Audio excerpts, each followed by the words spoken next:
Hello, everybody, and welcome to Lost Through the Rabbit Hole. Today we have Vivien joining us. We're going to get into the paranormal and the cryptid and a fun time. How's it going, Vivien? Yeah, it's going really well. Thank you for having Awesome. me. Glad to have you. Can I just say, on the way home from work today, before I joined the show, I saw what we call our big hares in a field on the way home, and they're really noticeable over here because they're our biggest hare. And when you played the start of the show there, and I saw that rabbit, I thought, oh, that reminded me of the hare. So I'm halfway there down the rabbit hole already. It's funny. I got one behind me. I actually used to wear that when I first got started on TikTok. And people called me the White Rabbit, and they'd ask me questions about the paranormal. It was funny. That lights up all ravish too, like blinks. I haven't used it in like Cool. I years. like that.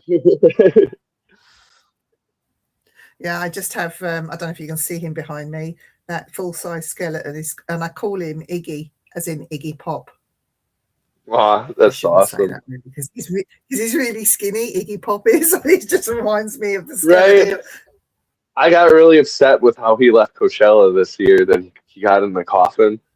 And I was like, come on, Iggy, you can't be doing that with how like we lost Ozzy. Don't be doing this to us. Yeah, he crawled into a I coffin and love. they wheeled him off. I love Iggy Pop though. He's just Me one of too. those. To me, he's a legend. He always will be. He's like Lemmy too. I mean, he's upper 70s and he's still just bouncing around the stage.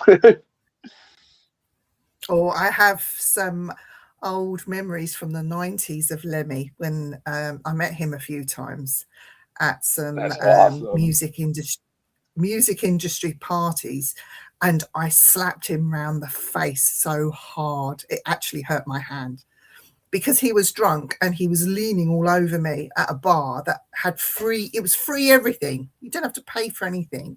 And he was telling me to get him a drink. And I was like, and he was drunk, and I was like, ugh, get away from me, you horrible person. Like, who the hell do you think you are? And I slapped him. Do you know what he did? He offered me the other cheek and said, do it again, my darling. Like, no, I I could just see walked that. away. Just walked away. But no.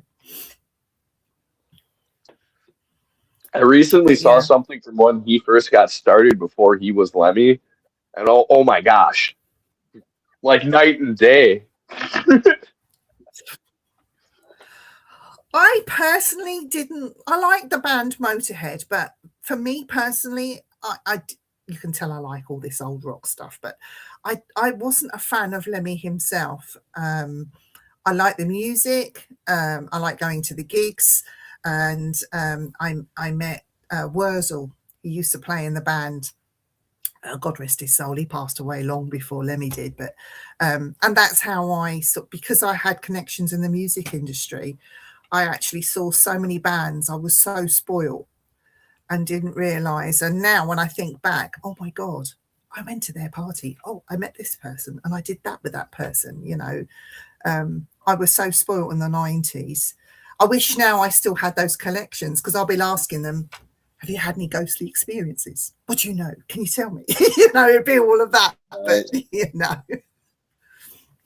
I would have loved to talk to somebody like Ozzy and be like, oh, but too, he's probably seen some crazy stuff when he was like on substances too. I mean, when he's Ozzy, I'm sure he's tapped into it. And his son sure seems like he's got like a yeah. paranormal sense about him. So I have a feeling that comes from Ozzy. Do you think? I don't know. Oh yeah. I don't know. I think him and his and Sharon, I think they're pretty much scared of it, aren't they? They try to just ignore all that sort of thing. I think it's more the son that finds it more Gotta say, fascinating because it's not just ghosts, is it? With him, it's cryptid and everything. yeah. He's like us. So he does the whole spiel. He's got a lot more Mm. money than us to fund him though. I don't know if he's doing Yeah, it since his dad passed though either, because he was doing a lot with Ozzy. yeah. To be fair, he would see. For me, if that was me, I'd be taking time out from it because that's my dad, that you've just lost. And from what I understand, it hit that family pretty hard. Even though they knew it might have been coming, it still hit them hard. And especially Jack and the two daughters. Kelly. Yeah, and Sharon's a mess. So, and rightly so, because that was the love of her life. But yeah, I'd be taking time out. Just stay away from all of that stuff and just concentrate on your grief and your family. I mean, yeah. It's hard though too with being out of the spotlight and being an Osborne.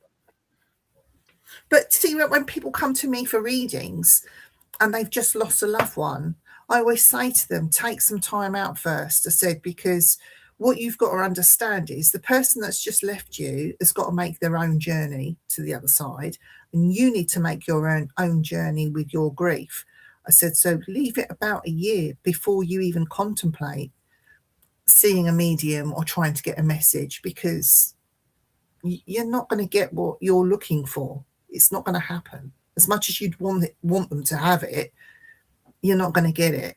So just give it a bit of time, let things settle before you start going down that route. I mean, in saying that, I did get called to it was a high profile court case where somebody witnessed their mother being stabbed 52 times. Well, she walked into the end of it.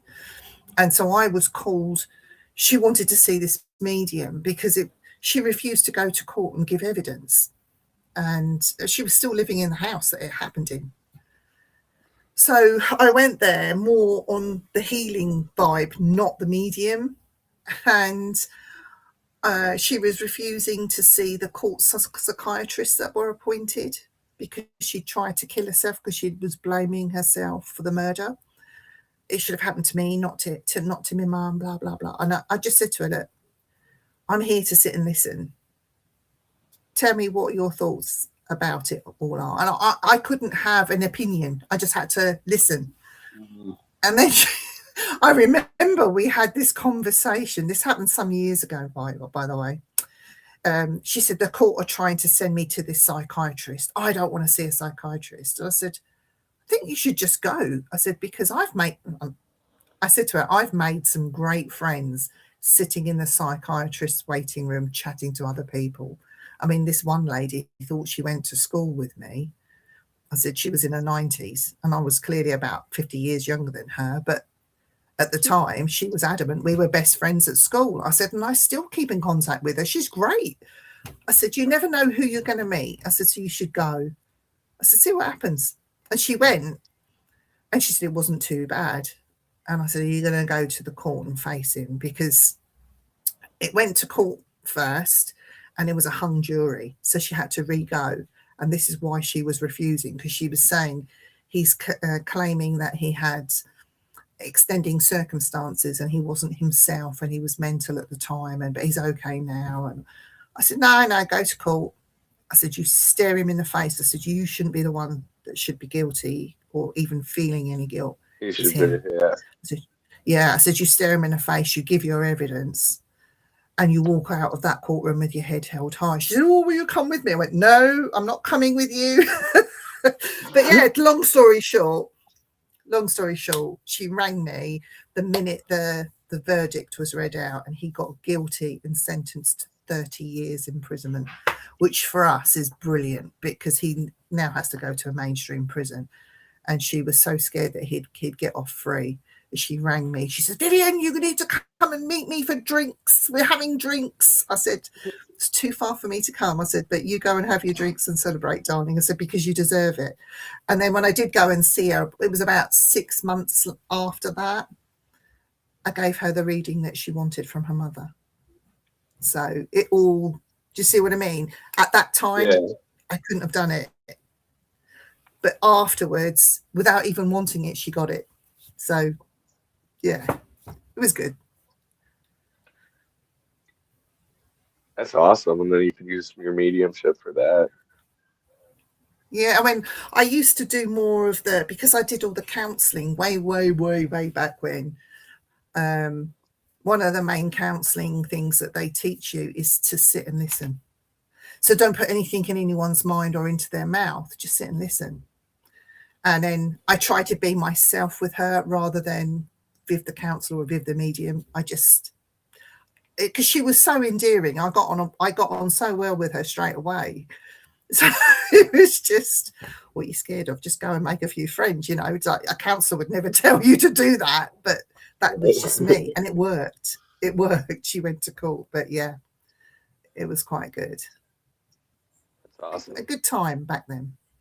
We lost contact over the years, but I understand that she moved house, she got on with her life, she got married, and she had kids of her own. So it all worked out well. Awesome. Yeah. So yeah, the mediumship thing. I try not to do it on ghost hunts because I find like if you go to a place where there's reported sights of ghosts, I mean, what's the point? It's just a waste of time. You know, try and find out, get some photographic evidence, try and, you know, get your EVPs, try and get some physical solid proof that it's there. A medium could tell you anything. Like I could link in, I don't know, let's say I went to a haunted forest. I could link into the animals that are in the forest. Never mind about the ghosts that are supposed to be there. You could link into animals and get miscommunication. Mm-hmm. See what I mean? So it's no point. Just, you know. When I was an investigator, we actually had a team of 3. We'd have an investigator who would do the EVP and the camera work. Sometimes there'd be 1 or 2 people that would do that. Then we had a medium, and then we had a researcher, which is somebody who would actually go into the public records of the library of that town and like start sifting through like old newspapers. That's and a stuff. big undertaking. Yeah. The researcher job has got to be the worst and the hardest, because if they're not just looking at the place, but it's like they've got to go ahead and try and corroborate what the medium's just told them on top of that. That could be never ending looking for that. I know a lot of the times we would work with like constables of the town and like the town's like record keeper. But like that too, you know, I always felt like, are they influencing and telling us and showing us stuff because they can profit from, you know what I mean? Now once we put it out there, it's haunted. Oh, now come to our haunted hotel. You know. But you know what I think is great? If the medium could link in, oh yeah, that room's really haunted, that one there, go in that room and take about 60 photos. You'll get something. That would be handy. Not, oh yeah, there's a man called Jack here and he's in his 50s and he's got some cowboy boots on, but he looks really odd because he's not a cowboy. He's got all these who cares? Tell us where we're going to get, you know. And I'm a medium saying that. Right. We'd also do, unless he's got something to say that's really important, don't bother. Right? And hopefully we can pick that up on recorder. He's got something to say too. Yeah. Another one that we do, I see a lot of people don't seem to do nowadays, is we'd leave objects like in front of cameras, like rolls of pennies and like open up pennies and old toys from like said era when the person. Yeah, I have a problem with Ghostbusters in about 20 years. So. Do you do the talcum powder thing as well for footsteps? No. So we don't do it anymore because people moan about we leave a mess behind. So okay, fair enough, we won't do that anymore. But in some places we used to put talcum powder down because a little girl walks through here and she's left footprints. Okay, talcum powder. That's awesome. Or bells, a bunch of bells that you could hang on a doorknob. In case the doorknob turns, the bells will start ringing. We even had somebody who did pendulum work, and I never really believe them because I was like, you just spinning that like Yeah. Yeah, I think the old-fashioned ways for me, I think are the best ways, and people seem to be forgetting those now in place of cat balls. Oh, come on, cat balls, really? Like I've seen cat balls move across my own floor on its own because the floor is slightly unlevel. I've got cats. Put a cat ball down, and after a couple of minutes, the ball will start moving. I just think that's not ghosts. That's just the floor, you know. right. Same with a lot of these like detection devices too. I feel like there's so many different frequencies now with like Wi-Fi and like how do you Yeah. really know? Do you know what? I think if you take it back to basics, like I have an old, it's like a TV set, the old, not the digital one. So if you was to This switch is it on, you just get, yeah. And the if white you noise. plug your camera and record it to the screen, and things are supposed to come onto the screen, but you've got to be able to look at it, record it, and look at it section by section by section. People have forgot about that, which is a shame because that was great using that on investigations. Yes, it's big, it's cumbersome, and is a lot of setup involved, but the rewards are so good if you can get it to work properly. It's amazing. People don't use that anymore because technology's moved on. We're not using those old TV sets anymore. Yeah. Yeah, they want all these big flashy all like things that light up and scream at you and go woo like this. No, Yeah. come on. I mean,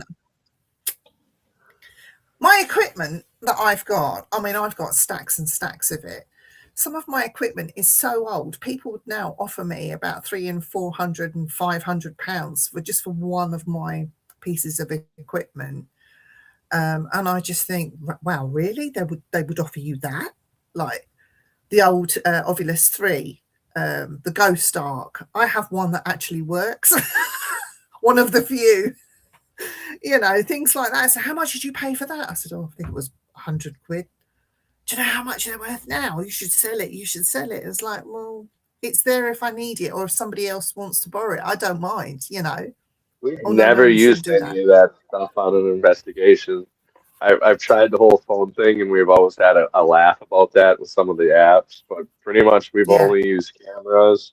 And when I was doing it, cameras, we had Cameras and a voice EVOS recorder. readers, yeah, a voice Yeah. recorder, a Geiger counter, just in case, because a lot of the times, sometimes we'd be like some basements that were kind of sketchy. So like, is Yeah. everybody, Yeah. is everybody seeing stuff because there's a gas leak too, maybe? Which was cool too. The team I worked with had a lot of tradesmen, so they would always kind of check that stuff out. What do you think about the Mothman thing in where was it? You know, the one that was by where the bridge fell down. The Mothman was seen. Oh, and the whole village was seeing this Mothman, and it transpires that the local water company, they were taking water from the local rivers, but it had been some old company pollution, had put some stuff in there, and It it wasn't just poisoned the that too. water. The army was also making explosives right by that river too. See, for They had like me, a this big is facility. yeah, Yeah, but that's the mass thing too. hallucination. Mothman has been seen all over, so not Yeah, just I just there. think There's that was a also mass new cases. hallucination. Yeah, I think that was mass hallucination, to be honest. But it hasn't done the town any harm because now they make a big thing out of Mothman, don't they? And I honestly think there's more to it than hallucination too, because there's like a lot of UFO going on like at the who same was time. there? I feel like, yeah, and I think they were like, "What is that? That's not a person." do you know what? I should, especially now at this moment, I should be out and recording the skies, because there's been a lot of, we have near me, there are a couple of US military air bases and a couple of English air bases. And there has been a lot of military maneuvers, let's call them, from the America side up in our skies. But I've also noticed some very strange lights following them. Yeah, we have all these missing scientists too that were involved with the White Sands Air Force Base and building the new spaceship, and or members of Lockheed Martin. There's like 11 of them that are dead or either KIA or missing. Right. And I kind of have a feeling that maybe they're not. Maybe they're on some battleship somewhere. Because I've also heard a lot of things about can't confirm it, can't deny it. I have no way to prove it, but that we've like introduced like 3 or 4 new jets that don't seem like jets that've been doing bombing runs on Iran. I can tell you that my husband goes into one of the UK military bases to fix their photocopiers. And in this particular military base, they had is it called the F-50 fighter or something? It rises vertically, doesn't need a runway. Yeah. They got that plane there. And he was taken into this area and he had to be escorted. But the minute he walked into the building, all the shutters come down, because it's all top secret stuff that's going on in there. So he walks down the corridor and all the shutters are down, so he can't see into the little offices. Anyway, he's gone to fix the photocopier, and this guy's talking to him quite happily. Oh, we're building this new, what did he call it? There's this new jet called, don't quote me, it's something like Infinity or something like they were calling it. But he said there's this new jet that's going to rise vertically and take off. And he said, oh, you should come back when we launch it, and you can come and see it. And I'm thinking, why is he telling you all this information when the shutters have come down? They're obviously building stuff for this plane, and they're not talking to one, they're not talking across. Yeah, that it's really strange.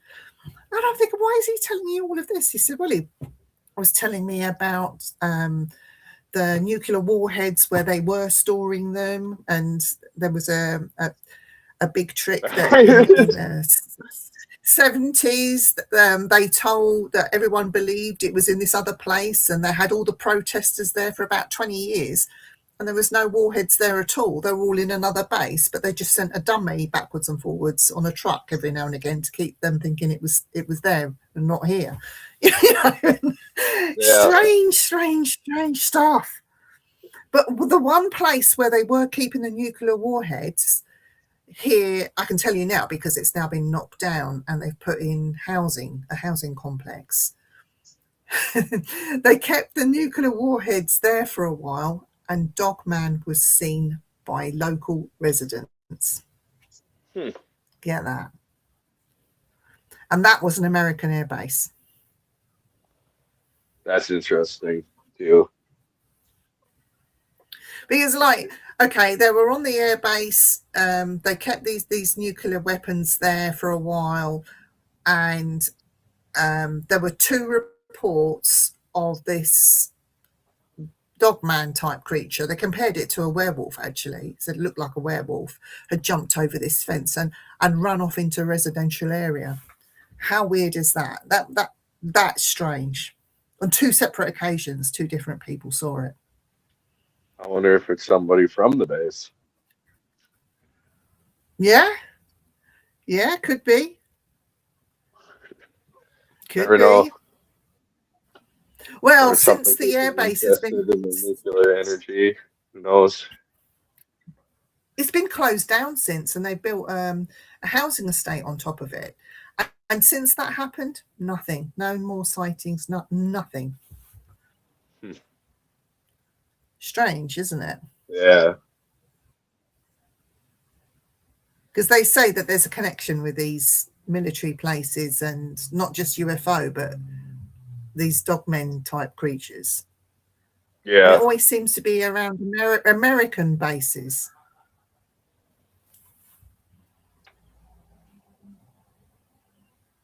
That's What is America? What is America keeping secret? everything. Is it your version of a guard dog? Honestly, it literally could be. There's a lot of strange stuff. Like when we took Venezuela's leader, all his guys, we had 0 casualties. We've never had that before. All his guys said they've heard a sound and they started bleeding from every orifice in their body. Whoa. Yeah, and it sounds a lot like when we had that attack on, like in South America, a bunch of FBI agents experienced the same thing, which I now believe it was probably CIA testing out on them. I don't know, or some. Yeah. I did see a report. Now this made me chuckle because when spirits open me up, I hear the voices come through. Like I constantly hear. I haven't got tinnitus or anything, but when I'm quiet and I'm in the zone and I'm tuned in, I hear this shh kind of noise, and through that I hear the voices. So I watched something on TV recently that happened somewhere in America, and there was this noise that came through, and somebody had recorded it, and you could hear it. And I listened. I thought, well, that sounds like something that I hear, like this quite constant. But it was getting on their nerves, and the local residents were getting really upset because they couldn't work out where it was coming from. They got the military involved. They didn't know where it's coming from. Local government didn't know it was coming from. And I think I've seen that too. They even went after a mining company, and the mining company was like, "It's not us. It's not us." And they paid all these scientists to like come, and they're like, "See, it's not us." Yeah, and they even said like it could be wind or something that's causing it.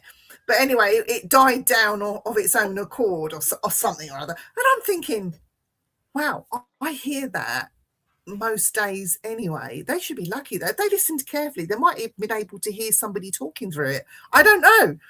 I just thought it was quite amusing. I'm thinking, well, they should have used that to their advantage, not moaned about it, really. Hello, Josephine. Good morning, Australia. Good day. She said, makes most sense. These creatures are experiments to do with a base. It could be. Yeah. Yeah. I'm sure the government I belong to probably has their fingers in paranormal. I mean, yeah, they weaponize everything else. That's kind of what we do here. Our government's just too stupid, to be honest. They wouldn't know what to do with them. I'll stick it in a zoo. That's what they say. Big werewolf. Can we put a gun on it? It's our thing. Can we put a gun on it?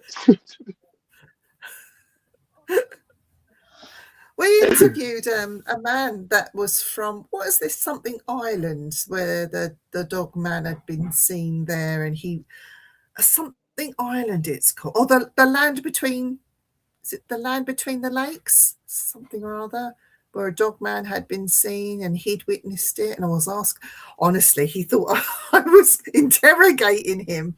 What did you see? There's a lot of weird historical stuff too about dogmen. I mean, was it St. Christopher was believed to be a dogman?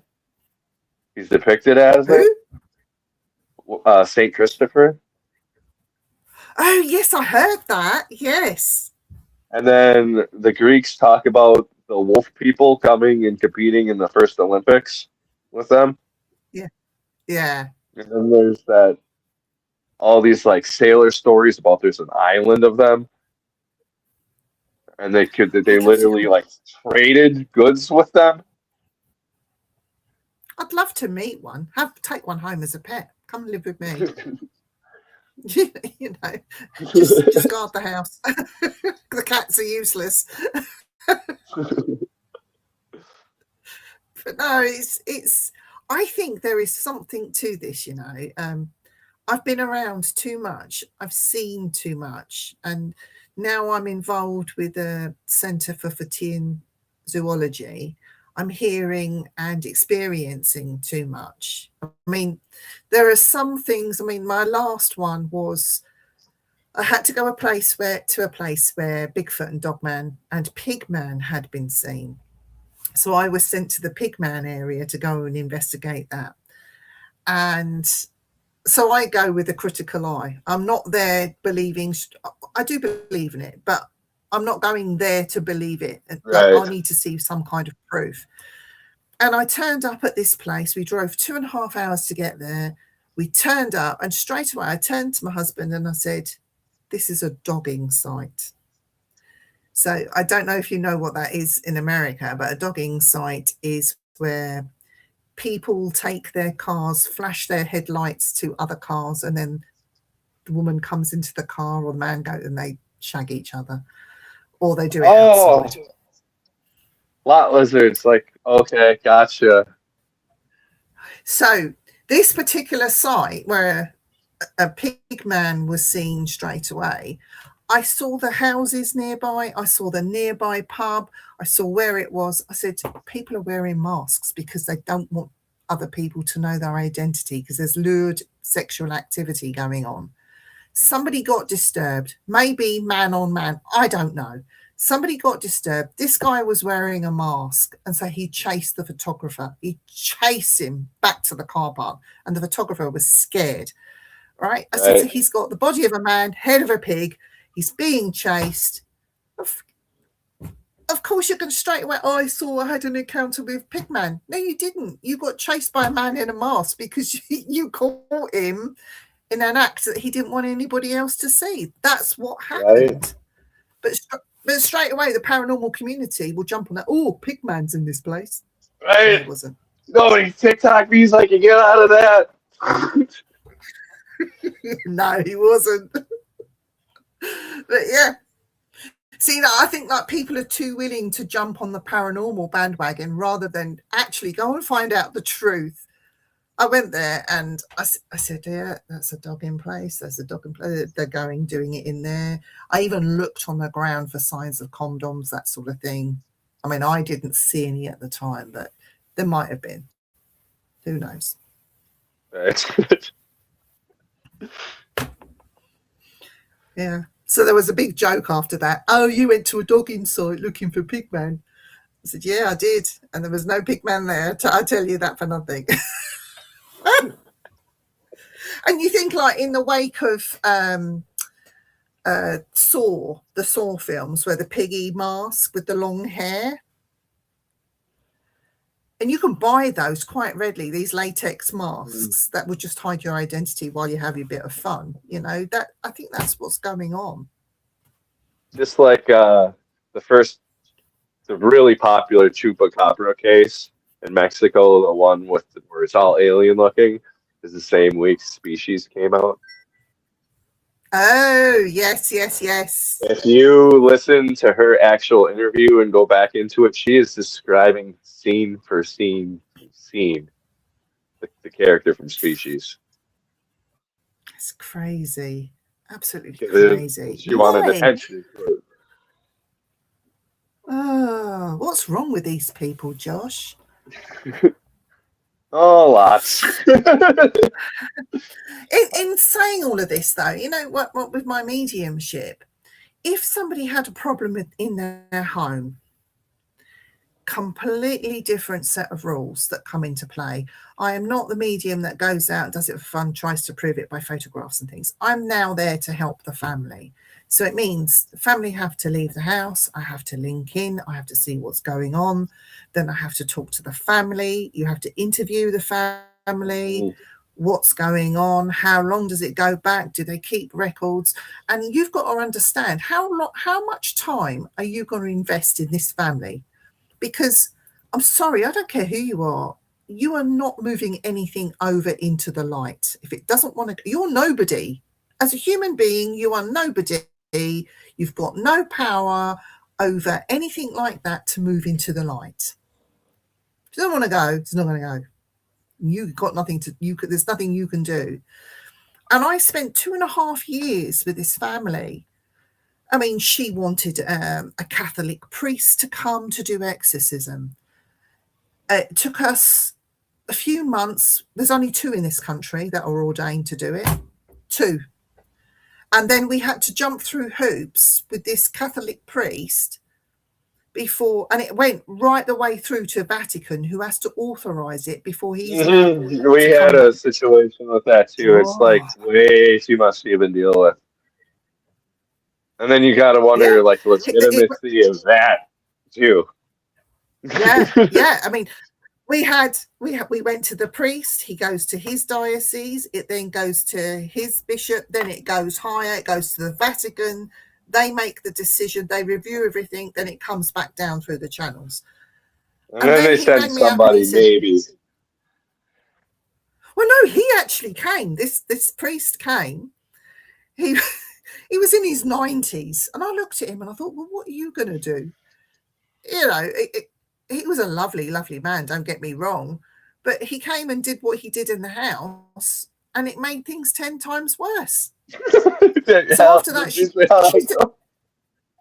said, I don't want him back. I said, well, you might have to come back a few times to... No, I'm not having him back. I'm not having that each time he goes home. Honestly, she used to ring me up at midnight in tears. Viv, can you hear this? Can you hear this? They're in my home again. They're in my... And I could hear them, and I'd have to say to her, I can't hear anything. There's nobody there. You just need to calm down. Do you think it's when that happens, it's like somebody spirit who's like Jewish or Muslim, or like, because I'd honestly be really offended if I was another religion and they brought a priest. They'd be like, you brought a priest to get rid of me? Are you serious? Yeah. No, you thought I was loud. You just wait. Yeah. Wait till I can slap you when you're not expecting it. Yeah. I want to be one of them guys that just empties the cupboards now. But you know what? I give this is where, like, and I don't think this man gets enough praise over there in the States. And yes, he is connected to the Warrens, but he's not the Warrens. Forget the Warrens. John Zaffis. He took on a case. I actually met the woman that he took the case on with. And when it was all said and done, he stayed with that family and still counseled them for years afterwards to make sure that they were okay. And I think this is what a lot of mediums are missing. You cannot go into a home, pretend to send something into the light and tell them it's gone and everything's fine when it's not. You still have to counsel them afterwards. They're still going to have scars and wounds, and they're still going to feel like quite anxious about things. And yeah, that's if they're lucky. That's if you can get it to go. But if you can't get it to go, you still have to be there for them. You still have to pick up the pieces. It's not just about the ghost hunt or the mediumship. It's about the individuals that are concerned. And I think, no, there's not enough mediums out there that show that level of concern. There are a few, but not many. And then if they start charging these people, I just want to punch them all on the nose, because anyone that says it's going to cost you this amount of money, don't use them. Just don't. You know, this thing is a free gift that you're given, then you should be giving it freely. You shouldn't be charging. End of. I'd hate to think that the one person... I agree with you. There's so many people. It's not even just paranormal. It goes into ufology now, and this is... Does it? Can give you a... Oh, yes. Well, it's called CE5. You communicate. Yeah, I've heard of that. Yeah.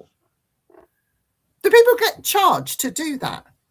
Yeah, there's people that do it and like big time, and I actually worked with some people that are pretty popular now.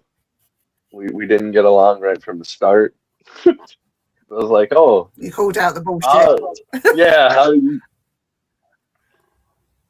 you know this, huh? Well, let me go talk to my alien friends, then we'll see if you're lying. They're like, what? Yeah, you're full of shit. But yeah, that's usually a clue. They need to you need to pay them to get your answer. They're probably lying. Yeah. Yeah. I mean, this family I was with for 2.5 years, never charged them a penny, never would charge them a penny. I'd stay over their house. They would feed me. I said, that's payment enough. You're feeding me. Oh no, but we got to do something, you know. And they would buy me little gifts, and I'd say, I can't take it. She would leave me money for petrol. And she would be so upset when I didn't take the money. I'd take the money, but before I left, I put it back under the lamp by the front door, just a little bit poking out so they could see it was there. So after I'd left, she'd ring me up and said, you've left that money, haven't you? I said, I told you I didn't need it. You know, and little things like that. Because I said, I'm not there to take your money. I'm there to help you. And if you need me, I will be there. I'm not there to make any money from you. I mean, she, honestly, such a sweet, sweet lady she was. But the thing, I'll just cut this short now. The thing killed her. So she died. And I believe that this thing killed her. And it still goes on the house today. Yeah, it killed her. Damn. Or let's say it contributed to her death. Yeah. Makes sense. Yeah. But, you know, it was quite unique because it wasn't just ghosts. There was the UFO thing that was happening over their house. And I'm not a UFO person. That's strange, too, because there's a lot of people I've talked to who are multi-experiencers, and it's definitely connected. And you know what was strange? I had one of these Cree torches and I was being silly. I'm thinking, oh, what's that light up there? And I tried to light it up with my torch, and I did my Cree torch and shone the light on it. The minute I did that, it sort of went away. The minute I put my torch down, it came back again, which I thought was a bit strange. C5 is like, I thought they do that a lot with like lasers. Yeah, I didn't have a laser. This was just a Cree torch. And I thought for that to be a plane or a star or anything like that, that wouldn't be so low and it wouldn't go away and then come back again when the light was put away. It wouldn't do that. I wish we had a UFO expert there at the time. Right. Yeah. But they say that they're connected, don't they? UFO, ghost, and the Bigfoot thing. Yeah. So I'd like to know what the connection is. Never been able to work it out, but yeah, it's very strange. Very strange indeed. Yeah. And apparently we've had our first sighting here in the UK of the Loch Ness Monster of 2026. Apparently. Really? I don't think it is. Yes, I don't think it is, though. It looks like a fish, but oh, the newspapers went mad with it. Huh. Yeah, so the first sightings have happened. So you never know, there might be some more this year. And what I found out, which might interest you, Aleister Crowley. I've been doing some research recently about Aleister Crowley, and I'm saying his name wrong, but I don't care. And they've just opened Boleskine House. So Aleister Crowley had this house he bought in Scotland called Boleskine House to be out of the way from everybody. So yeah, I don't think it's there anymore. Yeah, they built it. It's been, yeah, they rebuilt it. Demolished Jimmy Page, right? They rebuilt accidentally burnt it down. Yeah, that's it. They rebuilt it, and it's now open to the public. But this house, he was supposed to have done this very long ritual demon summoning thing with L. Ron Hubbard and L. Ron Hubbard and H.P. Lovecraft actually were there doing that ritual with him. So it's supposed to have lasted for 9-10 months. It's a very long, drawn-out thing, and you're not once you start it, you're not supposed to stop. Yeah, he got called away to France. Yeah. But it's around that time when he screwed it up and left it and went to France and then came back to think he could redo it. It was around that time the first sightings of the Loch Ness monsters in Scotland happened. It's also around the time Roswell happened too, I believe. So And there's the whole thing with Abnu too. If you know what I'm talking about, his spirit guide looks like a gray. And then you have L. Ron Hubbard creating Scientology. Yes. Yeah. Yes, and talking and about the spacesuit. Yeah. And that's around the time H.P. Lovecraft started writing about Cthulhu and the Ancient Ones. So my question is, and I'm going to look further into this, the actual act of this ritual that lasts months. What is it? What was he trying to summon? Because he never summoned it. He never got there because he never completed it. He messed it up. Then all these other creatures are now coming in and being spotted by members of the public. Is Loch Ness down to Crowley? I was wondering that too, if it was like they opened something and people saw like us, through a portal. But then I don't know too, because then we have in New York City, Lake Champlain, we have our own version that looks just like Nessie.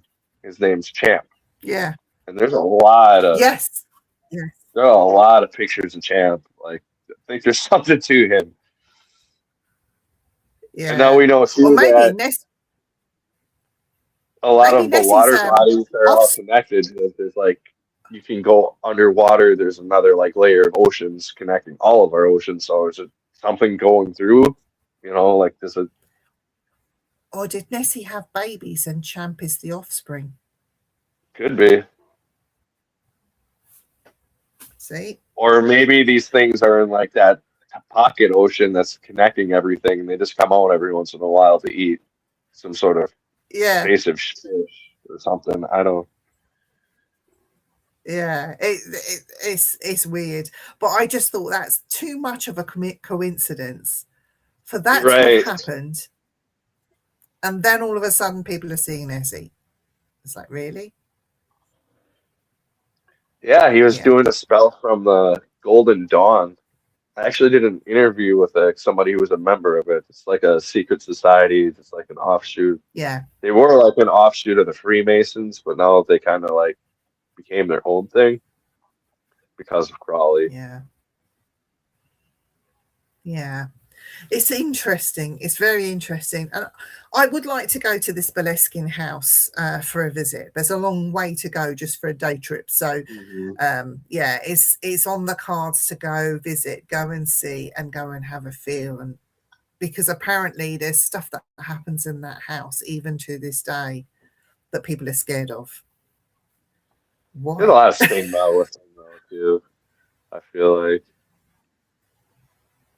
Yeah, I honestly think people, a lot of people act like he was like this big evil sorcerer, and I honestly think he was just kind of like a big nerd. To tell you the truth. I personally think he was a nutcase. Because he was really, really big into heroin because he was prescribed it because he had so many STDs because he was sleeping with everybody, male and female, because he believed it made him demon magic. Yeah, because everyone in his little coven were all on it, and the minute they were all high and off their heads, they were all getting naked and having wild orgies, weren't they?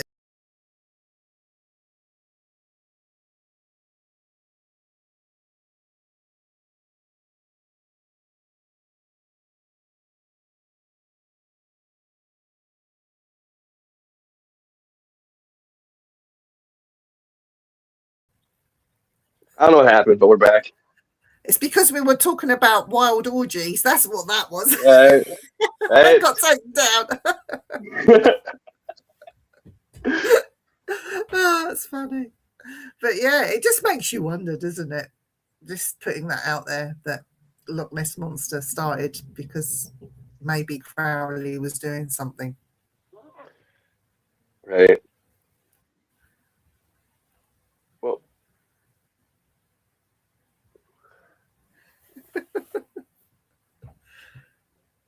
has there been any sightings in Wisconsin of any dogmen or Bigfoot or anything happening? Yeah, we have the recently? beast of Bray. We have the beast of Bray Road. Our state cryptid is actually the Dog Man. Oh, Yeah, Indiana had 6 sightings in 3 days last month. oh, wow. Yeah, Do you that's think it's insane. ramping up with what's going on in the world right now, that I think people are so. seeing more? Yeah. All these sightings too are like around where people were seeing these like fire orbs in the sky. Yes. There's a lot where they were seeing these Bigfoot sightings. So were they evacuating? Do Yeah. they know something we don't know? Mm. Um, Plus, with the Antarctica getting less and less icy anymore, there's some strange stuff coming into our oceans right now as well. yeah, We had some very strange whales. We've had a great white shark on our British shores, which is unheard of. And then some other sharks had come over as well, which is unheard of. And I said, well, we're getting warmer, so they're going further afield. I don't know. I've also heard Some that the strange orcas stuff. the past few years have gotten so aggressive with sharks that the sharks are like they're actually Yeah. worried that they might hunt the sharks to extinction, especially the great whites, that they're doing all these unnatural things because the orcas are following them and killing them. And they're not even doing it to like for territory, they're doing it because they can get high of eating part of the Yeah. shark. Do you know there was orcas last year in Scottish waters? It was reported there was a pod of orcas in Scotland. It's like, wait, we don't need to go to Canada anymore to go these whale watching of these orcas. We could just do it in Scotland. We don't need to go so far anymore. Haven't seen But a whale in real life. We got to see some dolphins 2 weeks ago. That was pretty cool. yeah, yeah. I love it when our wildlife does some strange things, but for good reasons, not for anything bad. I know that a lot of the extinct animals, like you're going to think this is really strange. I had a conversation with someone about, the flies that eat dead bodies. Yeah. There are a particular kind of fly. I don't know what it's called, but in Spain, there were these particular breed of fly that eats flesh, and they were there during the wars and would eat the flesh in the fields of soldiers that were Yeah. just lying there and help degrade the body. But apparently they became extinct, and recently in Spain they found 6 varieties of this fly that had been thought to be extinct has now made an introduction back into the world again. And they were saying, well, how can it go from extinction and come back? It's one of these big mysteries, but they're finding these flies. They were called the death something fly. Oh, I can't remember. But yeah, it was a big thing. They were in the cryptid, like the zoological world. It's like, wow, this fly has come back. I went, but it's just a fly. No, you don't understand. This is amazing, how whatever is going on, it seems to have reanimated itself and come back. And if it can do that, what else could come back? Right. Or I wonder if somebody brought it back.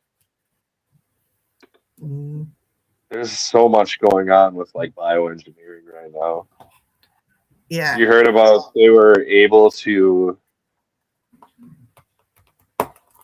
pretty much put like a brain into like a brain dead fly.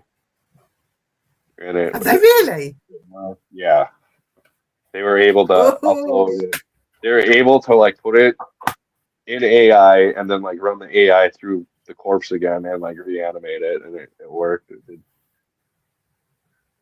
Yeah. AI is so They can do dangerous. So dangerous. It's good and dangerous at the same time. Yeah, it could mark the downfall of the human race, to be honest. I'm not saying that they're going to be robots that come in and just kill us all like Terminator or anything like that. But what I mean is, it will know too much. It will be too active. It will spend all our money. It will run our lives, so we can't think for ourselves anymore. We will just exist. Oh, way it's going though. Maybe we're better off. Them having a wheel. Yeah, but we'll just be existing. We won't be living anymore. That's the scary Matrix, part of those it. are batteries. Joe Rogan Yeah. says he thinks that's like the next step in evolution, and that's what aliens are waiting for us to like integrate with AI. Maybe. I don't know. I don't know. I think those aliens are up there looking at us thinking, what on earth are you doing? What are you doing? You're doing it wrong. We'll come down and show you how to do it properly, but you would only try and keep us or kill us or experiment on us. So we're not going to do that. You know, because I think we're already we are a working with rotten them. race. I think Huh? that's what the whole secret is. I think we're working with them, especially my government. Do you think? Oh yeah. I know that they've worked with governments because I always had when the wars had started in recent years, Putin, there was something that was said. I've got a friend who's Russian, and I said to her about the alien thing. I said, has Putin had encounters with aliens? Because she went, oh yeah. And I went, so has he used some of that information that was given to him in his weaponry? Oh yeah. She said he knows. And I tell you this now, Vivien, if anyone was going to disclose anything to the world just to be an arsehole, it will be Putin, not Trump or anybody, not America So or anywhere else. It'll be him. he was talking about sex cults in America years ago. And then all Was came he? through with the Epstein files. Yeah, like a lot of the stuff he was saying, like literally came out of the Epstein files, and it was like, wow, well, he wasn't lying. No, no, no. I mean, I don't know, love him or hate him. I just think that man sits and plays a very quiet game, doesn't he? He doesn't put all Yeah, his cards on the table. And when she said to me, if anyone is going to disclose anything, it will come from Russia, just because they can and just to be arseholes. That's what she said. How true that I is, I don't personally know. don't know if Russia works with them on the scale of like what we as us. I don't I know. think the whole. I don't know if you ever heard of like Project Scorpio. It's apparently happened like at like 20 years after the Roswell incident that they were finally able to contact them, the Greys, and they came and retrieved the bodies back from us, and we did an exchange program with them. They left like a group of 5 scientists behind, and they took a group of 5 scientists and soldiers to their planet, and they lived for like 5, 7 years. And it was like an exchange, and 3 of our scientists decided to stay because they actually started families with them on their planet. Yeah, And it's been an yeah. exchange program ever since between us and them. I Would you think go there's a if lot you of got the evidence that opportunity? points that. Would you go if you got the opportunity? Um, I don't know. Depends on how fast I could come back, I guess. I think there's a lot of us that I think they experiment on a lot of people, and there's just a lot of cover-ups. I think that's why there's such a big cover-up with why the government doesn't want to come forth and tell a lot of stuff. I think they did a lot of illegal stuff. Do you think the government is also worried about the crackpots out there? Because I've met a few. Say Honestly, that some again. people really You broke out for a minute. crackpots. The crackpots, so the people that are away with the fairies and will tell you anything just because they want to be noticed. And I think you get that in all genres, but especially with the UFO side, I think it hurts the real, true encounters, abductions, and other things that are going on, it really does damage it and hurts it, because it's hard to I who do think you there's believe? actually government agencies that are within the UFO discrediting people, and a lot of people buy them. And I also know, because I had the pleasure of working with some of them, there are people involved in cults with the UFO, especially with ufology, and it goes way deeper into like the underground than people even imagine. I'm not even saying that people are involved with aliens, but they do like to tell stories to make rather money for their organization. Yeah, because there's a few people over here. Well, there's one lady that I met last year, actually. Very lovely lady, a bit off her head, telling these really fanciful stories, but all these things that happen to her, it's like, really? Really? I wonder if we're Like, referring to some the of it same might, lady. and do you know what? Some of it might be true, but because there is so many stuff that so much that she's embellished, you don't know what's truth and what Hmm. isn't. It's like, just to keep to the truth, and you don't need to worry about anything else. If nothing's happened to you for a few years, that's fine. Just tell us what really happened. That's all we need to know. You know, that story's great. But then she'll go on that something happened to her last week while she was putting the washing out. It's like, come on, really? That's the thing I've noticed too with the ladies that can communicate with aliens. Watch their faces. If they're started getting a bunch of plastic surgery and are going on tours, they're probably full of shit, and they're probably involved with that cult that I was talking about. Yeah, yeah. No, she did, and she does. Yeah, yeah.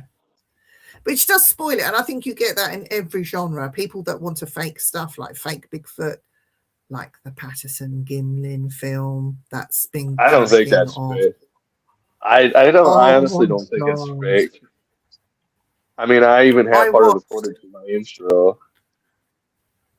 I watched, I watched the interview with the two filmmakers, the documentary makers. Not into cryptids, not into paranormal or the ghosty or anything. They received some audio. It started with audio, and they listened to it and thought, hey, there's a documentary here. And they reached out to, is it Gimlin's son? It's a real sad story about a family that got broken up because of it. And it's their story about how mother and son are now reunited now that the truth is out there and they don't have to live the lie anymore. But they're also making money I off want to that see this documentary. documentary. Right, and that's the thing. This documentary doesn't seem to be anywhere. That's the thing I keep. Apparently it's coming out. Apparently they've got this deal. It's coming out. It's coming out to a cinema. It's going to be available for, I mean, because we're over here, you're over there. You're going to have more access to it than us. And it is coming out. And it's to tell the son's story. It's the son, and he's talking about it, how he had to live with this life for God knows how many years, and lost his family as a result of. He walked away because he couldn't live with it. And if that is the truth, this is the biggest hoax of all time. Everyone was duped by it, even me. I mean, I love that film. So many people were duped by it. And I do believe that Bigfoot is real and Bigfoot is out there. If this is fake, allegedly, then they've pulled off the biggest hoax of all time, and they deserve some credit for that. But it's the story behind it. It's the story about behind the family and how it's hurt people. That's the true story. Yeah, or is it a cash grab for that family? I don't think so. I think they got plenty of money. Or the mother, or the wife has the wife has. She now has all his money, doesn't she? So I think the cash grab happened while he was drinking and was penniless and had debts and That's the needs to make problem some too money with quick. him. Is he was known as a grifter before the film came out. Yeah. Well, not even a grifter. He had a problem with borrowing money from people. Yeah. And there were people in Hollywood that were hurt at the time of that coming out as well. So there are some people that, if you like, you could say that they had an axe to grind because they weren't paid what they were promised, and they did this work behind the scenes and they never saw a penny, but they put money of their own in. Now, yeah, they could have had an axe to grind, but these people at the time, they're pensioners. They don't need any money. They've got plenty of money of their own. So it makes you My whole wonder. thing about it though is like I've talked to a lot of people who've had experiences, and I've talked to some Vietnam vets that like confided in me, and I know what they did over there.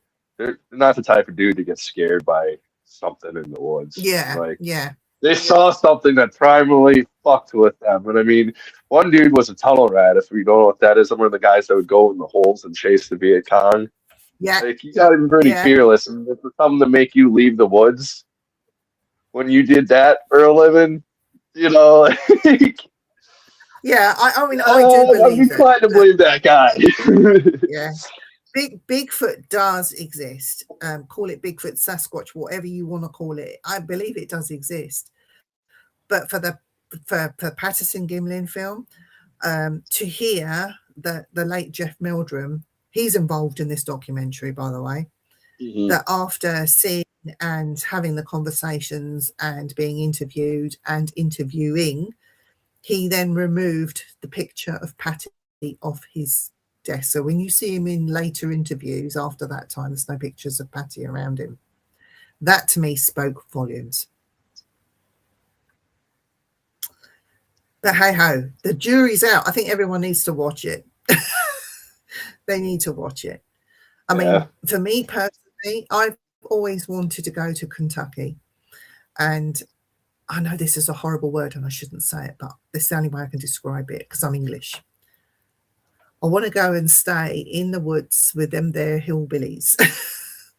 They have the guns. They know stuff. If the people that are in the thick of it. Oh, you drink enough shine, you'll see Patty.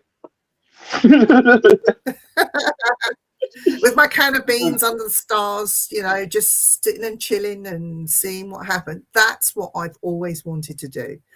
And one day maybe I will, but until then, I mean, it's going to have to be the what did I call it? The something peninsula, the Olympic Peninsula for me, and Oregon trails. I'm going to have to do them, but for now.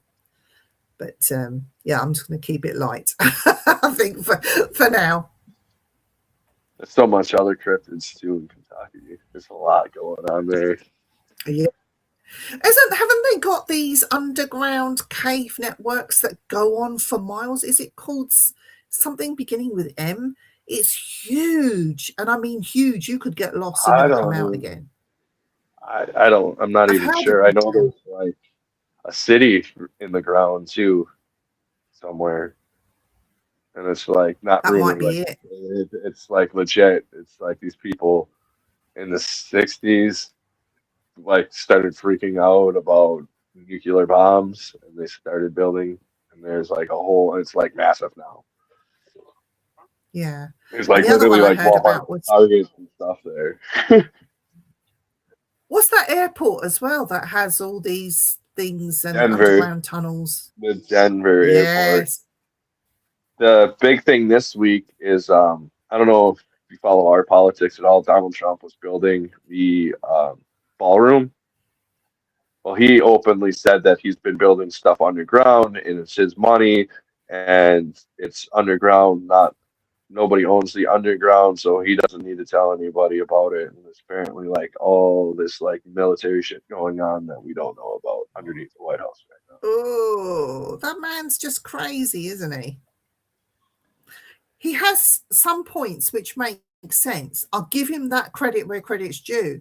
But on the whole, the man is just losing the plot. And they moaned about Biden losing it in interviews and things like that he couldn't answer questions. So Trump is doing exactly the same. I think it's time to get somebody in that's a bit younger. Excuse me. I don't know. Even like I'm ready for AI to take over at this point in time. Yeah, they might do a better job. It's like living in a damn cartoon. Hunter Biden challenged Donald Trump's son to a fight televised this week. Really? For real, Oh, yeah. what? They want to fight at that White House event where the UFC is going to be. What, boxing Hunter match or something? UFC or cage match. Oh, Yeah. is it? He came out Crazy. on TMZ and openly challenged Donald Trump Jr. and Eric Trump to a cage fight. I wish somebody would come over here and box our Prime Minister, seriously. Just punch him on the nose. I think the whole of England would put money in the kitty. There's your purse. That's your prize money. Just go and punch him on the nose. Just punch him one. Yeah. It's terrible, isn't it? But yeah, I think politics today is mad. It is mad. Yeah. I don't know. Will we ever get it right, though? This is the question. We could get the next people in and they'll be completely mental as the ones we had in before. So you don't know if you're going to win or not. Right. And it's just a time period that I just never, like, I can't imagine my great grandfather in World War II ever thought, would I ever imagine that the troops would be talking shit to each other online? Like Ukraine and Russia, Do you know what? their snipers openly challenge each other to like duels, like the Wild West, and they like meet up through TikTok. Do you know, I've heard some real strange things that have come out of Russia because I have this connection and I get information from Moscow. And yes, there could be some lies because Putin could be telling people what they want to hear. But some of the troops came back home to their families doing their stint in Ukraine. And what this just absolutely amazed me and appalled me at the same time, how they were asking for their dead to be returned from Ukraine. And what the Ukrainians did was pack the bodies with explosives and then threw them back over the border. Just like, what? Really? It's like, yeah, have your dead back.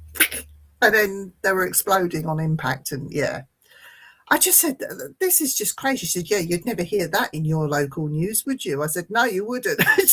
No, and then you have Russian and Ukrainian troops actually talking and gaming and having fun with one another. It's not just all war either. And I said, well, how does that work? I said, you're at war. You're supposed to be fighting each other. But no, you're sitting in your bunkers having a game with each other, like online. What? Oh, I heard stories about back in Vietnam, like the Marines would exchange with the PC, like drugs. And that there's times when shit would go down bad in the middle of the jungle between them because they got ripped off, and they're like, "Well, fuck them. Let's just mow them all down and take it back." Yeah, and it's just like, and now it's getting crazier and crazier with technology. Like I said, they're like openly challenging each other and shit, and like talking shit to each other online. And you know, it's not all about, oh, I'm there, I'm going to kill you. There was an instant that I heard when the war over there first started. There was a Russian tank that was trying to make its way to Kyiv. And they stopped and asked these other Ukrainian soldiers, oh, which way to go? Which way is Kyiv? And they said, if you turn around and go back the way you came, that would be the way to Kyiv. And they laughed. It goes, yeah, very funny. Yeah, we'll go this way. And they carried on. There was no stopping, no fighting, no nothing. So what do you believe? It's like you're getting a lot of conflicting things saying, oh, Russia is bad, Russia is this. But so's Ukrainians. It's war. You know? If we're about to start our own bullshit over here, and it's not even our fight. No. I know. But there you go. I'd love to know what the spirits think about it, you know. I should sit down and do some spiritual Oh, I'm work. sure everybody from World War II is like, they really didn't learn nothing. Yeah. So that probably what all the dudes that are fucking watching Well, over us that died in World War II are like, they really didn't learn nothing from us. no. Do you know what? I've been watching, if you want a real grizzle, it's really lovely and endearing. But in London, we got a thing called the Horse Guards, the Horse Guard or the King's Guard, which are on mounted horse that the tourists can go and just take a Mhm. picture, just by. You're not allowed to get too close. Well, I found on Facebook actually that veterans in wheelchairs, leg missing, that sort of thing, have been going up to you can only walk to a white line. You can't get too close to the King's Guard or the horse. And they walk up to the white line and they'll take their cap off or they'll salute these veterans. And the horse will automatically sink down and kneel in front of the veteran. That's really cool. And I've seen some of the guards do this, or they'll salute the person in front of them because they'll see the medals and they'll start saluting. Now, the King's Guard are not supposed to do that, but if a veteran comes up, some of them are doing it anyway. And I thought, oh, that's really, really lovely. You know, the tourist, if you're a tourist went there, it'll be like, stand away from the horse and all this stuff. Yeah. The veterans, yeah. And then the veterans allowed to come forward and touch the horse. And it is, oh, it does make you sort of, That's cool. I'm going to drink a cup of tea and get rid of this lump. Yeah, it does make you shed a tear. Yeah. But in seeing that, you know, nobody's learned anything. It's crazy. Absolutely crazy. Ukraine actually admitted today that they wiped out an entire unit of Russians with drones. Not regular drones, automaton drones, which is huge in the military world.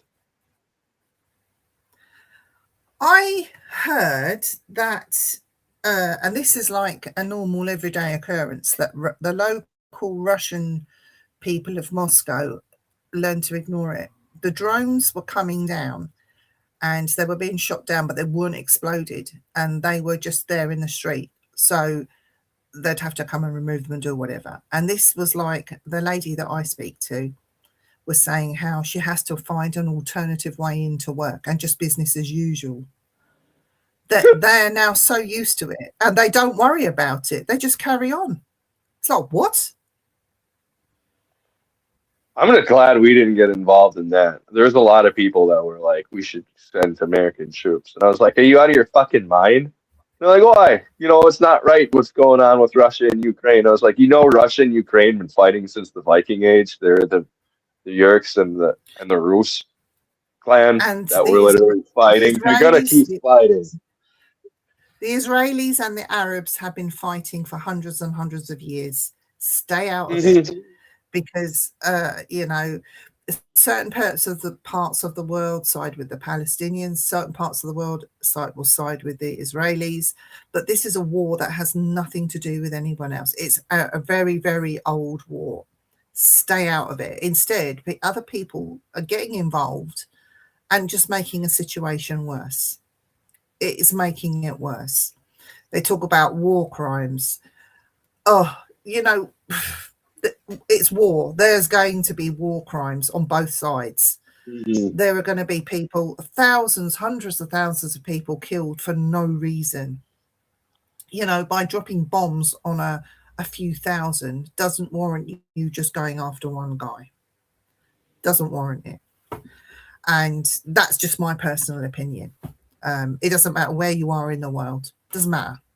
I don't care. Well, Just doesn't I have friends that are servicemen too, and they all say the same thing. Once the first serviceman gets hurt or killed, they don't care anymore about the politics. Now it's a war. Now it's a fight. Now we need to be even. Yeah. You know, that soldier mentality, and we've already had that happen here now. So yeah, I mean, one of my neighbours, he fought in the Vietnam War, He's American from Alaska. And I've tried so many times to get him to talk about it. And he clams up and he says, I refuse. I will not talk about it. Ask me any other question, but I will not talk about the Vietnam War. And I've always wondered why. But he was in the thick of it and saw action. I've had that.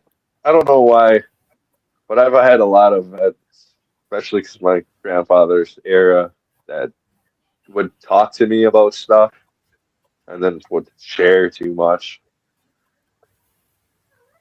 Yeah, he won't. He point blanks refuses to talk about the Vietnam War, which it just strikes me because I think that's the second person that I've met that point blanks refused to talk about it.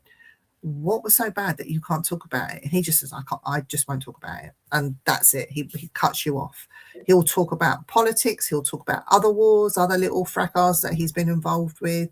Gladly talk about those. But when it comes to Vietnam, he will not talk about them. One of the more horrific ones, I think. That's why. Yeah, but he survived it. I mean, he's now out of the US Army. He married an English woman and he lives just across the road from me. He's retired, but he's really cool. He's really cool. I love him. He's one of the coolest blokes I know, like pensioners that I know. He's got this long beard that he puts in a ponytail. He wears a hat. He goes travels all over the world, and he does oh god, what do you call it, that when you put funny clothes on and look like vampire-y type people and go on LARPing yourself. I don't know, he does that with his wife. Yeah. He does that. He's such a cool guy for an old age pensioner, and he still does it, and I just think, yeah, he's a good guy. Yeah, love him. Talking of vampires, there is a guy that lives not too far away from me, far enough, who, with his girlfriend, I believe they've split up now, but he still lives in the place. And he's a self-proclaimed vampire that eats raw meat and drinks human blood.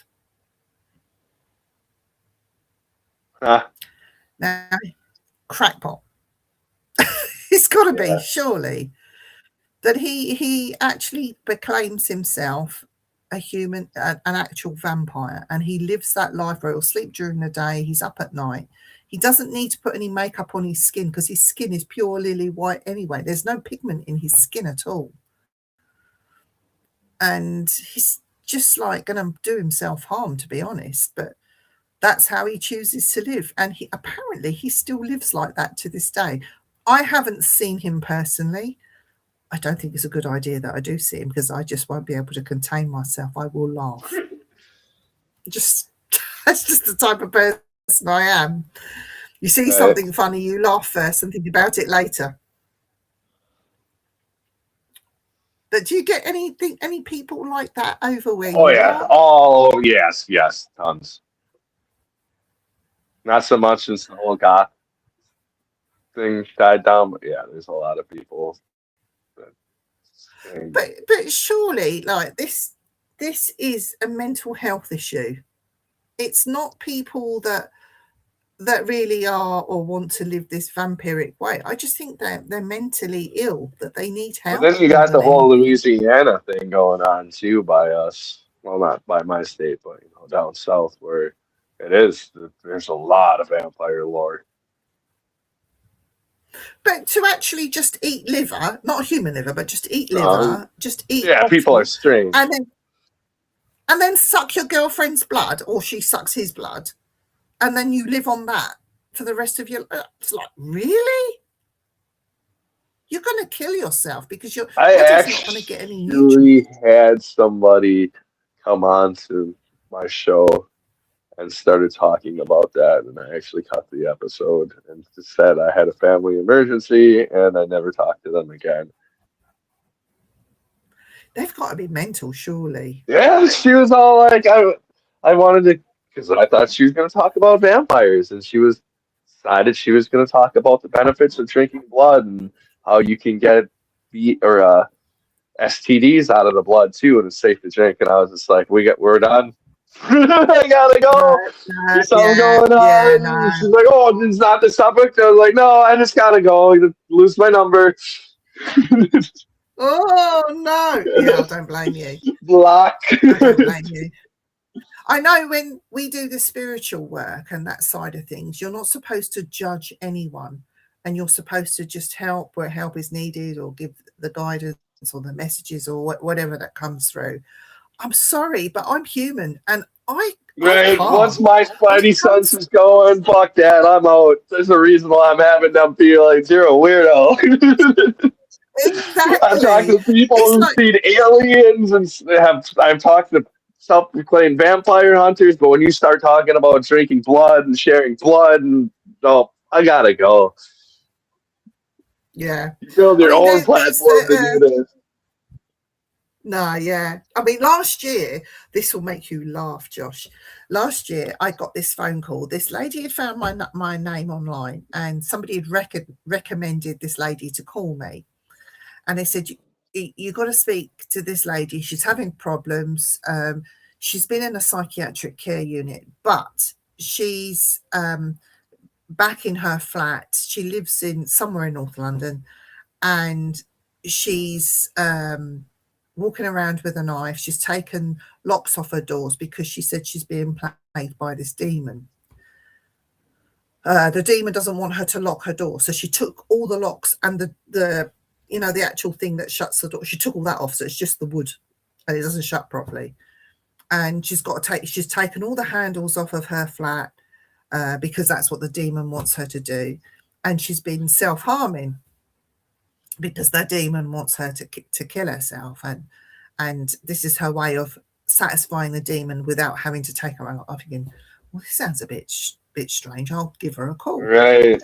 So I thought, right. So I spoke to this lady, and because there might have been some element of truth that she might have been plagued by something's going on. She might have something in her flat. She lives in an old part of London. Let's give her the benefit of the doubt. So I rang her up. The first conversation I had with her, she was telling me what was going on. She has to go around, and she's carrying a knife with her all the time. She goes out shopping and she carries a knife. I said, do you get any mental health care, aftercare? Oh, they give me these tablets, but I don't take them. She said, my demon doesn't want me to take them. Right, okay. She said, well, I need you to meet me. She said, we can go shopping, but I need you to meet me. I'll bring my knife. I'll bring my knife. And I said, why would you bring your knife? Because I would protect us both, just in case he comes and follows us. And I went, oh, okay. I said, I want you to do me a favour, darlings. I said, I want you to ring your mental health team again. I said, they need to get you back on the tablets. I said, once they've done that and you've taken your tablets for a week, I'll come and meet you. She said, would you? I said, yes, but will you give them a call? I said, I'll ring you tomorrow to see if you've called them.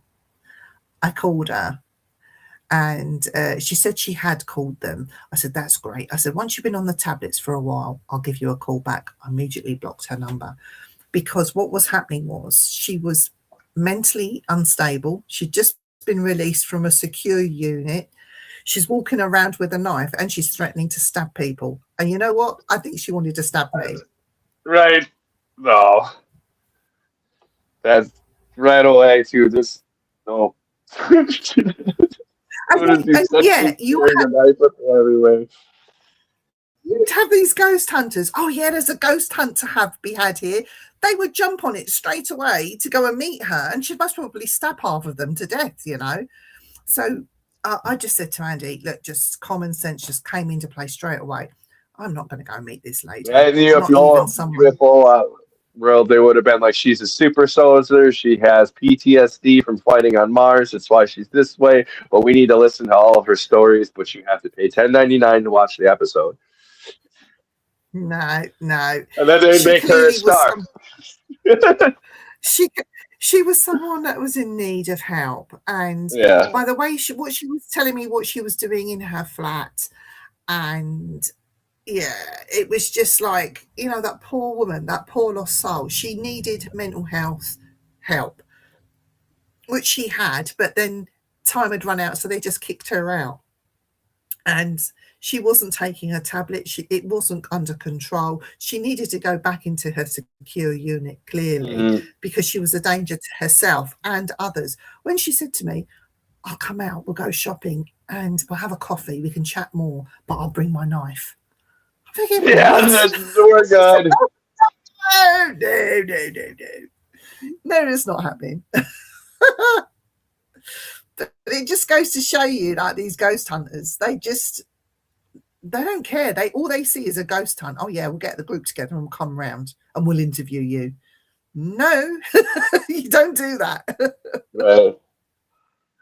That was last year, actually, so that was funny. Like, me and Dan, Dan said to me, "Oh, he's my fellow ghost hunter." He said, "Shall we go and see her?" No, we're not going to see it. It goes, "Go on, we'll go and see her and have a coffee." I went, "No, we're not." I said, "Forget it. We are not going." He's like, "I'm up for it if you are." I went, "Nope, it's not happening." Dan's back after a little break, raring to go on ghost hunts again. Oh, he's lost a lot of weight. He looks like a new man, and I don't think I'll be able to keep up with him, to be fair. But yeah, so we got some things in the pipeline. Cool. Be What was excited you going for to you say? guys. I said that's very cool to hear that he's back. Exciting. Yeah, I've had this break. I put my break to good use and started writing, but I think Dan's just taken it easy. Typical man. but we're going to a couple of conferences. The Strange Days conference. I think there's some cryptid and UFO and some fairy stuff, and some other things that are going on there at Strange Days. It's down the south of England, so that will be pretty good. Awesome. And meet up with a few friends that we know. And I know that one of the cryptid hunters, Richard Freeman, I don't know if you know that name, he's been filming. He went to India, actually, and the Sudan, and some really amazing places in search of giant crocodiles. And he's had some good encounters, and I think that's now under production, so that will be out on TV pretty soon, hopefully.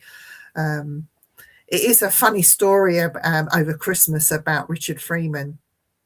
I was having a lazy day, just lazing in my bed, and I had the TV on, and I noticed this thing on TV called, was it a Yeti Massacre?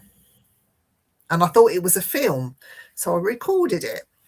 And then over Christmas, I was laying there thinking, I'll watch this film, Yeti Massacre. It might be a good one, like, no rubbish, but good. And it wasn't. It was a documentary all about the Daytov Pass in Russia and the missing hikers. And I was just listening to it because I knew about it, spoken about it with my Russian friends, and they had their theories about what they think had happened. And it was interesting speaking to them from a Russian stance on things. Anyway, I'm listening to this, and all of a sudden I heard this voice. It's like, I know that voice. And I turned, and it was Richard Freeman giving his interviews on this about this Yeti Massacre. And I thought, I'm going to have to rewind this now and watch it again properly to see what's going on. But it is funny when you see your mates on there doing interviews and stuff like that. I said, and I told Richard, I said, oh yeah, I said, I was watching this thing, and then all of a sudden I heard your voice. I said, I nearly spat my tea out. And he said, I got 400 quid for an afternoon's work. He goes, how cool is that? And they paid for all my expenses. Nice. So it's great. It was an interesting stance on what happened over in Siberia, because they think that the hikers got ripped apart by a Yeti. Yeah. That is a really strange case. We covered it a couple of times in Dark Me. Yeah. But yeah, I've heard some people that had family in Siberia talk about it. I heard this other Russian lady talk about it. I've heard Richard's view on it, and he's gone into and done some mega research on that place. I don't know if he'd been over there, but somebody had been over there. I was lucky enough to go over there in years previous and did some reporting. But that's something I'd love to do, is go to Siberia. Yeah. Full of history. Yeah. And Yetis.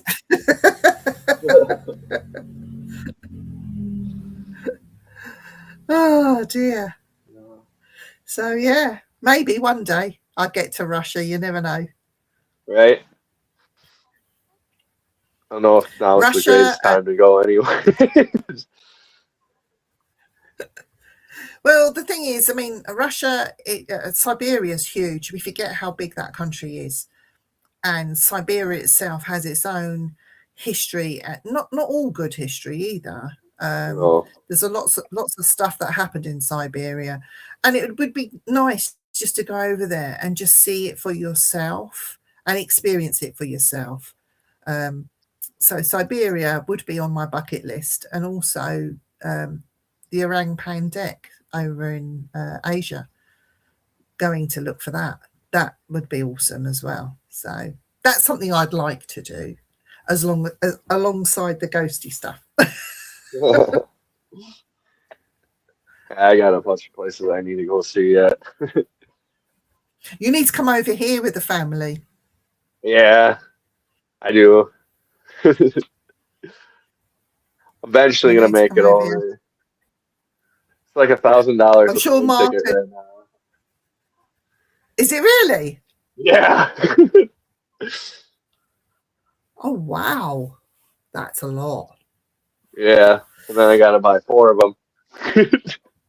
Yeah. And I don't have a passport have to bring. Yet, you would have to bring the family.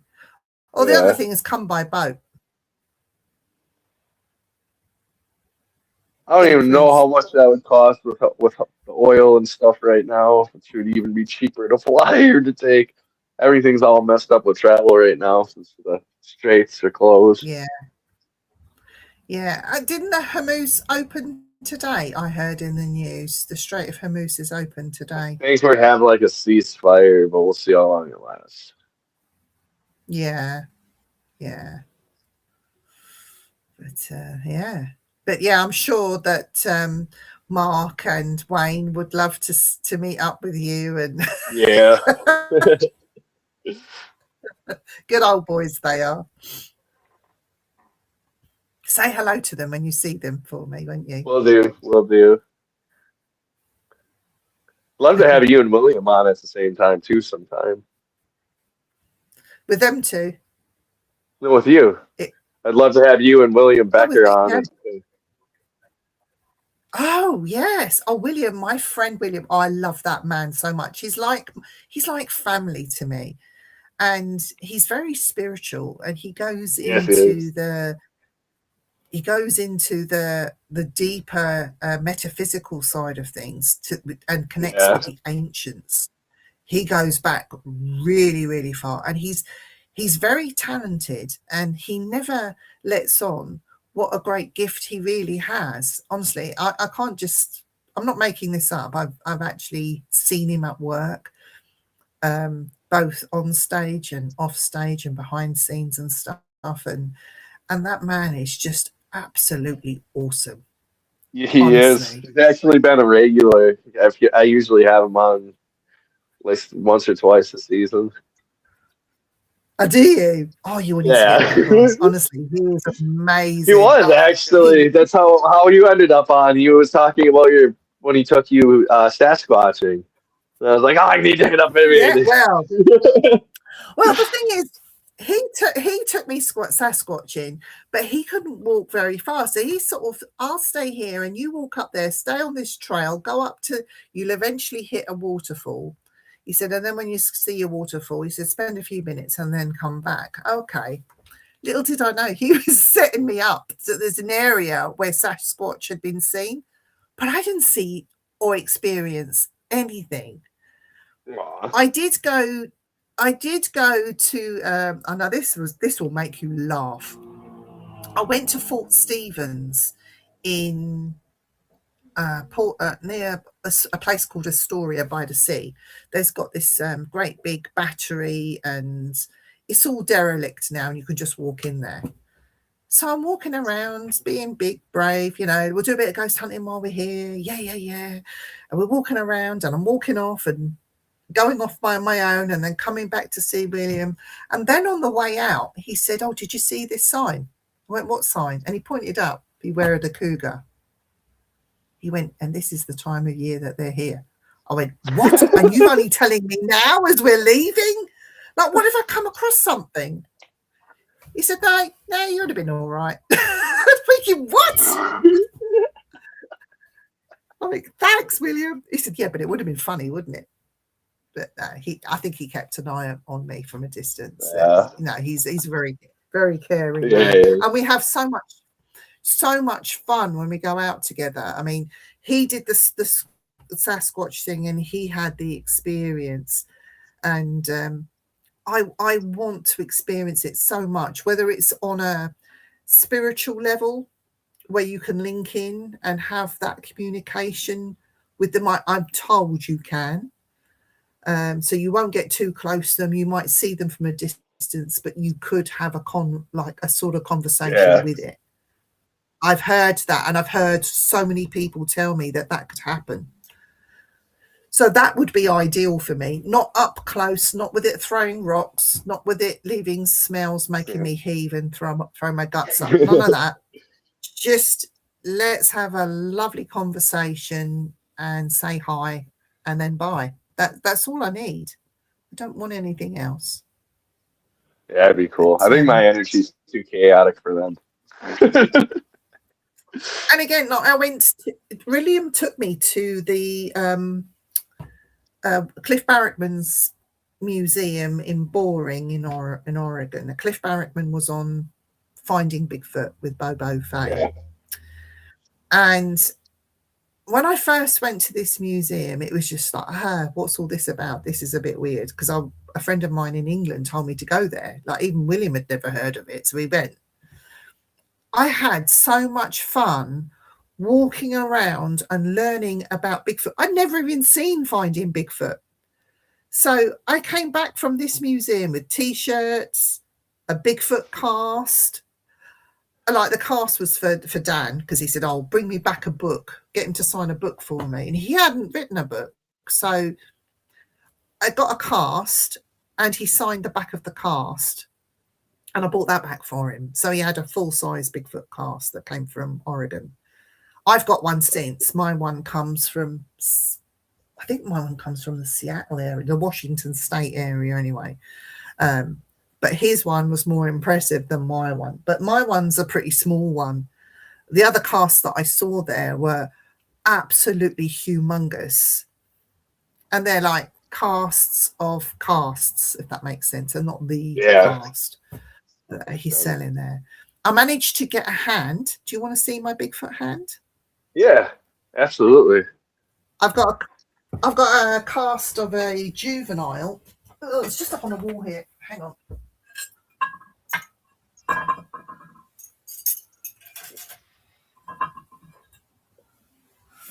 This is a juvenile's. Ronnie LeBlanc signed it for me. I don't know why. Anyway. Oh wow, that's really cool. So this is a juvenile, and he had left and right there, and I just got one. I thought, I won't be greedy. I won't buy both.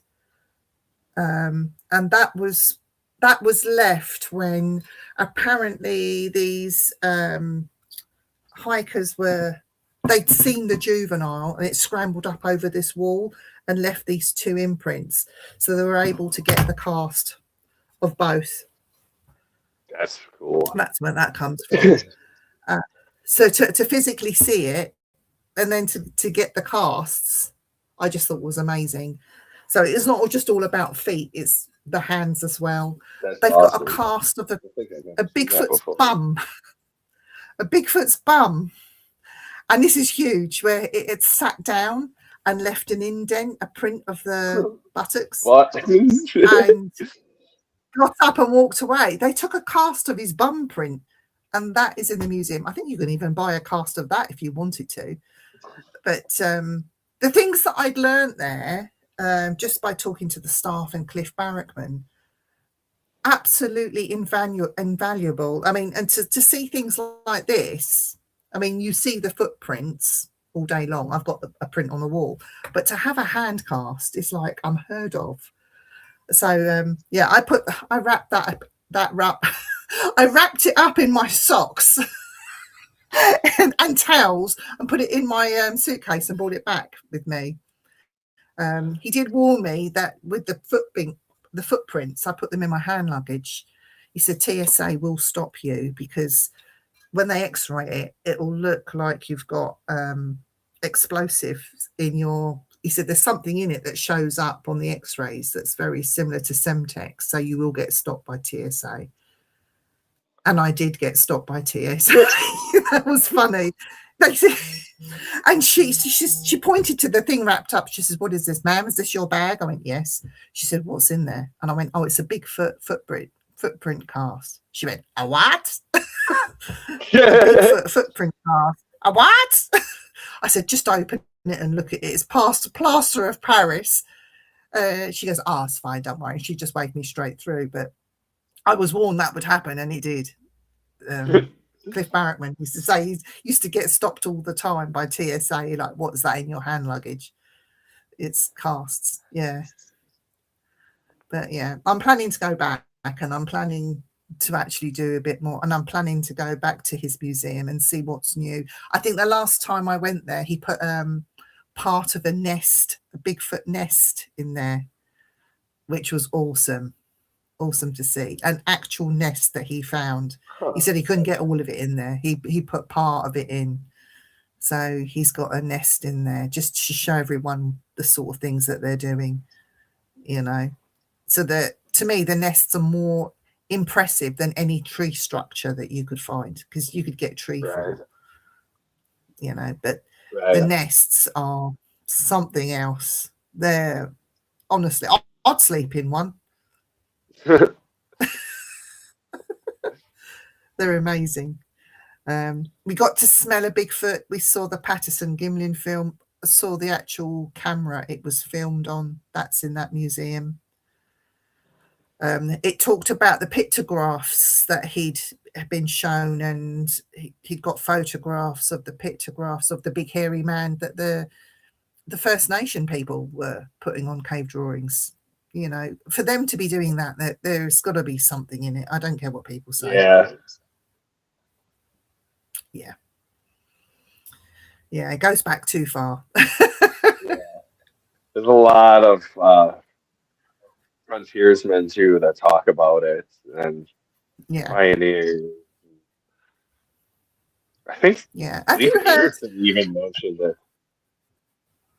Have you heard of the tree being put in upside down, like being ripped out and then replanted? I've heard that from a couple of experiences. But that's a fairly new thing, isn't it? That's not a thing of what I call the First Nations were talking about, or even mentioning before. They probably got along with them a lot better than us. Well, yeah. Probably true. When you see that, that's probably not a sign of, "Hey, let's be friends. It's look what I can do. Get out of my woods." I heard a story which I could actually quite believe, that the First Nation people and the Bigfoot got on very well, and they used to get together and celebrate. And they were on a beach this particular day, and there was a big bonfire, and they were having a great time. And a Bigfoot killed a human by accident. Just by accident. It was a pure accident. But because that happened, and it was so severe, that they had to part ways, and that's where man then stopped their relationship with Bigfoot, and Bigfoot went and hid in the woods. This is a story that I heard. How true that is, I don't know. Right. But then you have the Port Lock thing. I actually know DJ Brewster, he did all the cooking and foraging for the show, and he went on Port Lock where the Bigfoot was ripping people apart. They had a cannery there, and they were trying to live and survive the tribe there. And Nan Wellick had come and was killing people that they had to leave the island and re-establish somewhere else. And apparently it still goes on to this day, but they did a big thing about it. And I asked DJ, this thing at Port Lock, when you're all, if you was to watch it, Alaskan Killer Bigfoot, you will see them when they first get there, they're all sick on the island. I said, did that really happen? He said, yes, it did. I said, it wasn't put on for the camera. No, it wasn't. I asked him about the shack bit. They all slept overnight in a shack, and you see the shack moving and wobbling like something was outside shaking this shack. And you can see that they're all terrified in there. And I said, was that all put on for the cameras? Tell the truth. He went, on my heart, Vivien. He said, I will take you to that shack. You can sleep in it overnight if you like. He said, but if it happens, don't blame me for what happens. He said, because that truly did happen. And Bigfoot doesn't like you getting too close to the woods. But you can't just go to Port Lock. You've got to get special permission from the tribe and the oil company. The tribe own it. It's quite dangerous. They can't guarantee your safety. And there's all sorts of things that go on there. So it's not just an angry Bigfoot that wants to kill people. They're stones that get really warm, that trees glow at night. And yeah, there's some really strange goings on at Port Lock. I really want to go. I really want to go. Sounds cool. I want to go now. Scary, but I don't think I'm ready for that. I want to do the nice Bigfoot first. Right. The nice one. Do that angry one later.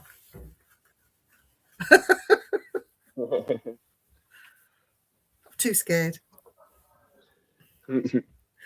Yeah, so that's my experiences, really. I mean, I've asked a lot of questions. I've asked a lot of people a lot of questions. I'm ready to go, and I think this year I'm going to do it. And hopefully, something will happen. Hopefully, I will have William by my side to calm me down when it does happen. Well, if you guys are near Wisconsin, definitely hit me up. We have a lot of experiences here too with the Ice Age trails and the glacier trails. There's a lot of Bigfoot sightings. And of course, oh, really? Our state cryptid is the Dog Man, the Beast of Bray Road. Actually, like an hour or two from my house. Yeah. How far is Plainfield from your house? Plainfield, Wisconsin. I'm honestly not sure. Probably. Oh, I honestly think it's like an hour or two. That's not too far away. Oh, I have to come. And then we have Jeffrey Dahmer too. That's like an hour away. Yeah.